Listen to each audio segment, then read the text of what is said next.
ইউটিউবে আমি এখন পর্যন্ত কত টাকা ইনকাম করেছি আর কত ভিউজে আসলে কত টাকা দেয়। ইউটিউবের জন্য ভিডিও তৈরি করাটা কি আসলেই লাভজনক? এই সকল প্রশ্নেরই উত্তর দিচ্ছি, কিন্তু তার আগে চলুন দেখাই ভিডিও আমি কিভাবে তৈরি করি। ভিডিওটায় লাইক করে দিয়ে চলুন সামনের দিকে যাই।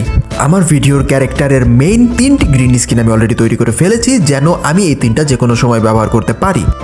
এনি হচ্ছে আমার ভিডিওর দ্বিতীয় ক্যারেক্টার, যার চোখটা বর্তমানে আমি তৈরি করে নিচ্ছি। আপনার এই সমস্ত কিছু অগোছালো মনে হলে আপনি আমাদের চ্যানেলের মধ্যে গিয়ে অন্যান্য ভিডিওগুলো দেখতে পারেন, এতে করে আপনার অনেক কিছুই ক্লিয়ার হয়ে যাবে। আর আপনি চাইলে আমাদের ক্লাসেও ভর্তি হতে পারেন, বিস্তারিত আমি কমেন্টের মধ্যে দিয়ে দিচ্ছি। এই হচ্ছে ফাইনাল রেজাল্ট। এখন সবগুলোকে মিক্স করে ভিডিও তৈরি করা যাক।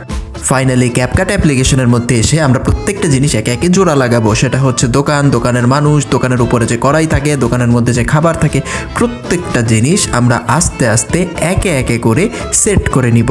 আচ্ছা, তোমরা পারলে বলো তো আমার এই কার্টুন ভিডিওটার নামটা কি হতে পারে? ভিডিও শুরুতেই একটা প্রশ্ন ছিল, আমি লাইফ টাইমে এই চ্যানেল থেকে কত টাকা আর্ন করেছি। সো আমি লাইফ টাইমে এই চ্যানেল থেকে $813 এবং 25 সেন্ট আর্ন করেছি।